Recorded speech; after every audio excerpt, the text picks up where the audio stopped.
What you're doing is fun.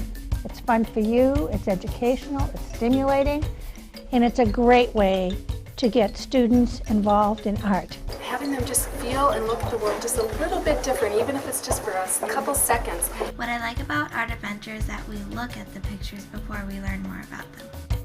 And what we are doing is giving them tools on how to look at art for themselves. Hello and welcome. My name is Kaywin Feldman. I'm the Director and President of the Minneapolis Institute of Arts. The voices you've just heard are some of the adults and children who participate in this important program. Art Adventure is one of the major ways we bring art and life together for children in our community.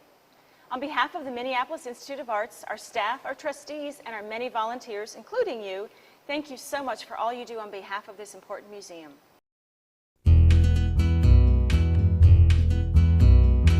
The heart of the Art Adventure program is in the classroom, where volunteers, known as picture people, introduce students to works of art from the Institute's collection using poster-sized reproductions. They work with a set of 8 images from a variety of cultures that share a common theme, such as animals, celebrations, or relationships. The goal of these presentations is to get students looking at art and thinking about what they see. Their personal discoveries become the foundation for enjoying and understanding the works of art. A month or 2 before their classroom presentations, picture person volunteers attend a training session at the museum. They tour the galleries to view the original works of art, gain information about them, and most importantly, learn techniques for how to engage students. Let's join a training group to explore some of these strategies. Take a moment to look at this painting.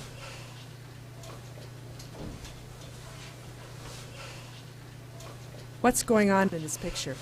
This trainer begins by taking a quiet moment to look at the work of art, rather than instantly jumping into a discussion. This tactic relaxes the group and creates a focus on the object. It encourages people to really look, rather than simply rely on being told what they are seeing. After a moment of looking, the trainer starts the discussion with an open-ended question. That is, a question that cannot be answered with a yes or no. A simple question like, "What's going on in this picture?" invites a wide variety of responses based on looking. No prior knowledge required. It's very festive.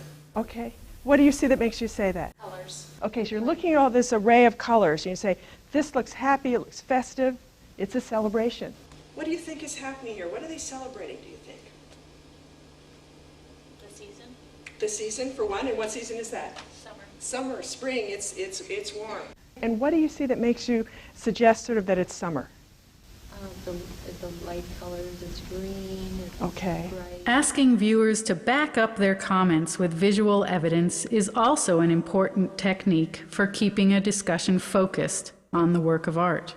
Asking, "What do you see that makes you say that?"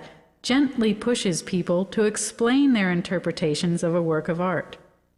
Even if the comment seems clear to you, the elaboration will help others in the group understand the speaker's point of view and demonstrate how small details contribute to the interpretation of an image. The observations they make will set you up to deliver a few pieces of critical information that can't be determined just by looking. They're celebrating the tuna fleet going out. Godspeed, have a good catch, enjoy the journey, come home safe and sound. May you prosper because the town will prosper.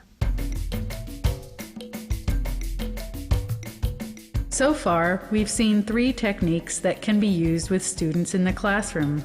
Begin with a moment of quiet looking. Start with an open-ended question, such as, "What's going on in this picture?" Follow up speculative observations with the question, "What do you see that makes you say that?" to probe the viewer's thinking. Another important technique we saw the trainer use was to point to details in the artwork as they were mentioned.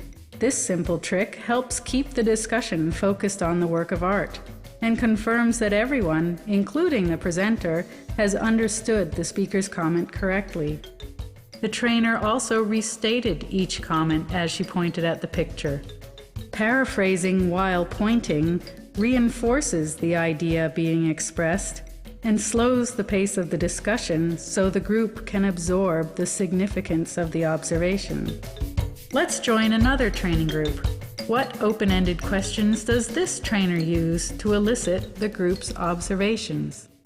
Now tell me what you notice about this leopard. What kind of personality do you think this leopard has? Kind of a smug face. It's kind of, smug. Looks satisfied about something? Yeah, very pleased with himself. Pretty sure he's okay. Okay? He's pretty pleased with himself. Anything else about his personality, Alyssa? I don't think it looks all that fierce. It almost looks like it's smiling to me. Like it's sweet. It doesn't look like a mean leopard. Okay, it looks like a sweet, a smug, a happy one. It's got awfully big teeth. It's got awfully big teeth, so that makes it look a little scary. Anything else that would give you some idea about its personality? Balance. It's balanced. What does that tell you about it? What kind of a person maybe would be balanced? Regal. Regal, sure of themselves. What else might give you an idea of personality? It's ear position. Its ear position. How are its ears positioned? They're straight up. They're straight up. What would that tell you about this animal? It's listening. It's listening. It's alert. Okay, so you've noticed that it looks alert, that it's listening, that it's sure of itself. This leopard is made to represent the head of the Kingdom of Benin in Africa. Benin. Now the presenter is ready to introduce some new information. Listen for how she links the new information to the discoveries the group made through their careful looking. And this made him divine. He wanted people to think of him in relationship to the personality of a leopard. And you said what that would be. What does he want the people to think about him?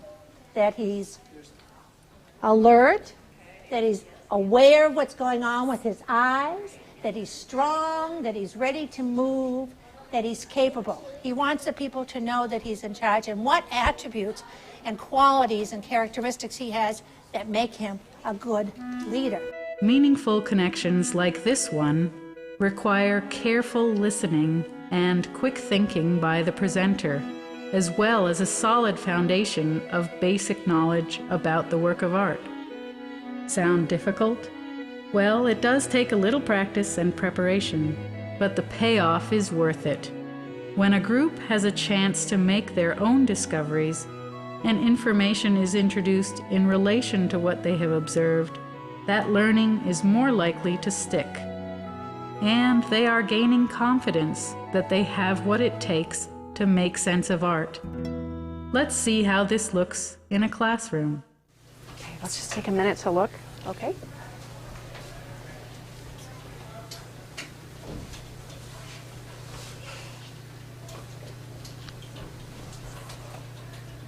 All right, Andy, what do you see? They're kind of rich. They're not kings and queens, but they're kind of rich. What do you see on here that makes you think those things? Well, they have very fancy clothing, and most people don't go around wearing that many furs. Okay, so they're dressed different the way we are, and then the way that they're dressed makes us think that they might have a lot of money. The girl, she looks like she's a lot richer than the guy, because she got a lot of necklaces, a lot of rings. Okay. Something over her hair. So she has more of the jewelry on, and they were married, they were together. Yeah, But she looks like she could have more money because she's got all the jewels on and all the... Maybe he was spoiling her, but she wasn't getting anything for him. It kind of looks like the lady is a queen because she has like something on her head that kind of looks like a crown. Okay. You're noticing some really important things about these people, just what they would have wanted you to notice. This couple lived in Germany, when for the first time ordinary people could become wealthy through trade and industry. They had enough money to do something that before this time only kings and queens were rich enough to do, and that's hire a famous artist to paint their portraits. So maybe it's not surprising that they wanted the painter to include a lot of details, the things that you noticed, like the furs and necklaces and rings that showed how rich they were. They were really proud of their status. Now, what has the artist shown us about their personalities? These students immediately picked up on one of the important characteristics of the German Renaissance period in art history, that it was supported by a prospering middle class. But notice how the presenter framed the information, not in terms of names, dates, or art historical styles, but in human terms related to the observations the students themselves made. Of course, the depth of information the presenter provides will depend on the age of the students. Older students might be ready for the date or artist's name, but people of all ages will benefit from the connection to real-life concerns that they themselves have noticed in the work of art. So, to review the techniques for an effective discussion of art with kids. Begin with a moment of quiet looking. Start out with an open-ended question. Follow up speculative comments with the question, "What do you see that makes you say that?" Point to details in the work of art. Restate or paraphrase ideas. Connect new information to students' observations. And finally, marvel at the power of young minds to draw upon what they already know to make sense of a new experience.